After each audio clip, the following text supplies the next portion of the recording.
السلام علیکم، AWC food کے ساتھ میں ہوں افشاں زیب، اور آج پھر آپ کے لیے اچھی گھریلو ٹوٹکوں کے ساتھ بیوٹی ٹپس لے کر آئی ہوں جو آپ کو نہایت پسند آئیں گی۔ کلینزنگ: دہی اور شہد کو ملا کر چہرے پر 10 منٹ تک اسے مساج کریں، چہرے کی خشکی دور ہو جائے گی، داغ دھبے صاف ہو جائیں گے، بند مسام کھل جائیں گے، چہرے کی جلد سخت ہو جائے گی، رنگت کھلی محسوس ہوگی۔ جو کا آٹا، دہی، سبز چنے کا آٹا اور زیتون کا تیل آپس میں مکس کر لیں اور ہفتے میں 2 بار ماسک کی طرح لگائیں۔ خشک جلد کے لیے بہترین ٹونک ہے۔ کھیرے کا پیسٹ، ہلدی کا پیسٹ، ایلو ویرا کا پیسٹ، چمپا کی پھولوں کا پیسٹ، پپیتے کا پیسٹ، مولی کے پتوں کا پیسٹ، پودینے کے پتوں کا پیسٹ، خربوزے کا گودا، سیب کا گودا، کیلے کے چھلکوں پر لگا کر گودا ملا کر پیسٹ بنا لیں اور اپنی جلد کی مناسبت سے اور موسم کو مد نظر رکھتے ہوئے اس میں لیموں کا رس، عرق گلاب، انڈے کی سفیدی، ملتانی مٹی،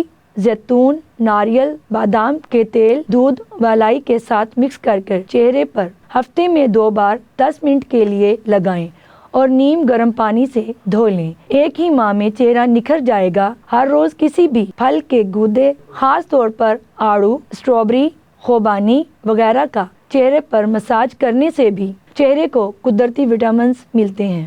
مزید اسی طرح کی معلومات حاصل کرنے کے لیے دیکھتے رہیے AWC فوڈ۔ افشاں زیب کو دیجیے اجازت۔ اللہ نگہبان۔